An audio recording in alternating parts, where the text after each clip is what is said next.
But here's the fun part. We came to something we've talked about since the very first episode. Dave and I were talking about it, and we created a little block here called A Rake Through the Critter Litter. Oh, yeah. Okay? And Dave brought up something to me that I had never seen. And this is, I'm not trying to brag. I've read a lot of these damn books, and I've been doing this for too long. I've been hobbying this shit for 30 plus years. I had never seen this particular monster at that point. And then he brought it up. And we are going to debut a monster called the PIE Fiend. So this is something I dug up. I think it was in an issue of Dragon magazine for April Fools like years ago, and So I'll just read the kind of intro thing here. It says the pie set golden and inviting on a windowsill, framed by simple but cheery curtains. Even in the calm of midday, the pie gave off a delectable aroma, and a trio of scrappy boys had gathered under the window to gaze at its fresh-baked glory. The boldest of the three soon reached up to grasp the mouth-watering treat, but a voice brimming with authority made him freeze. "Hey there, son. You weren't thinking of stealing that nice pie, were you?" The voice came from a strapping young man wearing the sunburst symbol of Palor on his armored chest. The boys knew him. He was Herschel, a holy warrior from the temple. Blah, blah, blah. It goes on. Let's see, where was it? He's trying to make him learn a lesson and stuff, and Herschel eventually agrees to sample the pie and sat on the woman's back step. The lady was gone in a flash, appearing at the window and taking up the pie almost before Herschel could blink. In another moment, she presented him with a thin wedge of pie on a greasy-looking cloth napkin. He ignored the stains on the napkin and nibbled the pie. It tasted wonderful. And he took another bite, a big one, in spite of himself. A feeling of sheer ecstasy surged through every fiber of Herschel's being. He'd never felt this way before, not even in prayer, when from time to time he could feel the living presence of Palor. Something stirred in Herschel's soul, a glimmer of dread and doubt.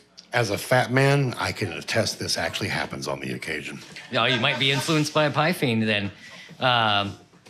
Suddenly, Herschel was certain he had somehow done something wrong, but he didn't know what. Lurching to his feet, he tossed the pie aside. "Wah!" cackles the woman, her voice suddenly turned hollow and unearthly. "Not feeling like ourselves right now, are we?" The woman cackled again, sounding like a flock of carrion birds. "Don't know what to do next, do we? Let's hope it's something you'll really have trouble explaining back at the temple." With that, the woman vanished as if she'd never been there at all, leaving a bewildered young man clutching his head as though searing in pain to stagger away from the scene. So the PIE Fiend is a pretty nasty critter. So most devils and stuff, they'll bargain with you for your soul. They'll offer you something, that you really want in exchange for naked people to touch your pee-pee and lots of money. When you die, we get your soul. This one is a little more, how should I put it, fiendish? No. Right. He entices people with the best tasting pies around. The monster itself, there's no double entendre there at all, is there?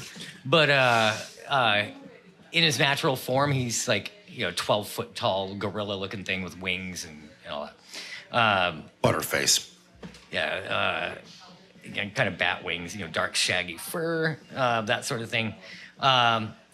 It wears no clothing except a tattered apron with overloaded pockets full of pies.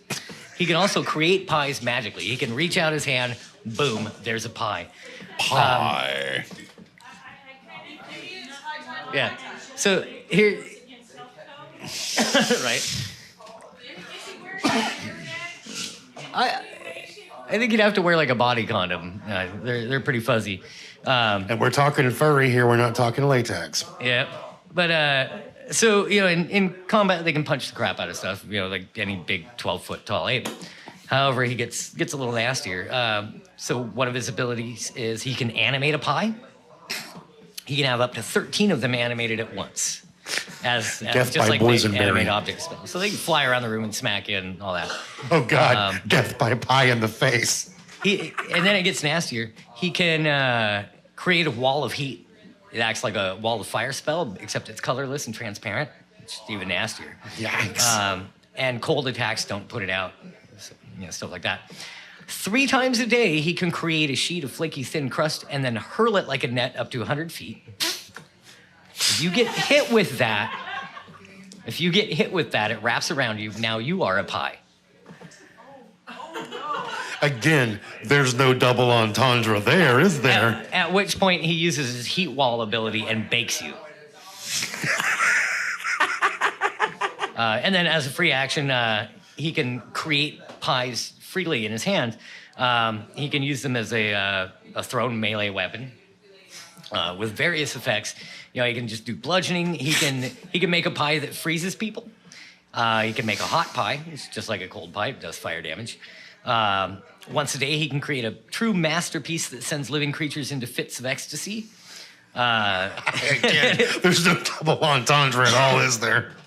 Yeah, it's basically it's a pie that can allow him to mind control the person that eats it.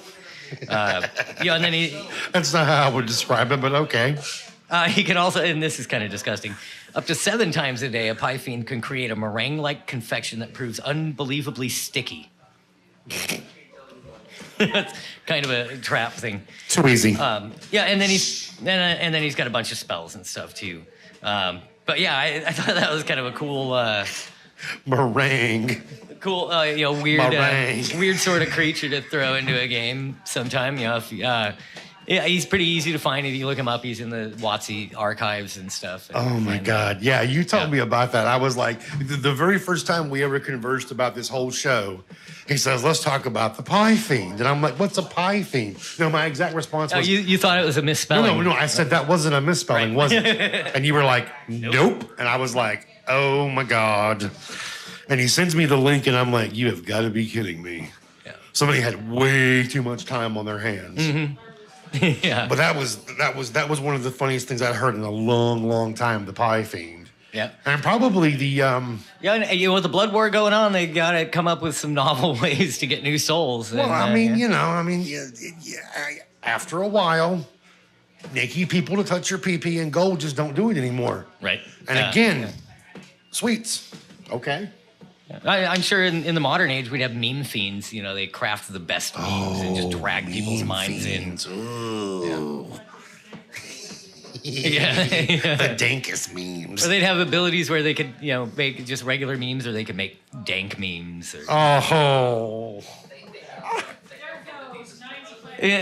Yeah. No, they're the elder magic. They came from the depths of 1chan. Back when it was new. Ermagerd. The deepest chans. Ermagerd, the ferns. The lesser ones are from the Reddit. Oh. The very funny ones are from the 9gag. Ooh. God, you know what? I'm so glad that people can't hear Production Mistress, because that was icky. I mean, that was icky. It was really icky. All right, so that was the Pie Fiend. What do we have left? We have the closing song and the we're done with this. All right. We're also going to, usually we try to foreshadow next week's show, and I'm still trying to make sure I can find a musical guest, and we're all trying to find somebody to come in and talk with us, because nobody wants to come see us, apparently. Yeah. In the coming week, I'll hit up LJ and Owen and see if one of them wants to come. See if we can get one of the Paizo guys to come and talk about Starfinder or Pathfinder. Yeah. Okay, that'd be great. I'll tell you what, I've got some volume issues with this thing tonight. I bought a new guitar, guys, and it's not necessarily doing what it should do, and maybe I have to work a few kinks out of it. We've had some sound issues, so what I'm going to do is keep this buzzing, clipping thing turned down and away from it. We're going to have Dave play something out for us. Whatever you want to play. Oh, boy. Dealer's choice. Yikes. Sing it and play it. And I'm going to get out of the way for a minute and let you guys sign off with the dulcet tones of Dave. Oh, and before we leave, one more time. Please hit the like button, hit the follow button. The follow button on Twitch doesn't cost you a dime, and it does us a lot of good. Yep. When you see this on YouTube, hit the like and subscribe and ring the bell for the notifications. And I'm done shilling for AFK Tavern right now.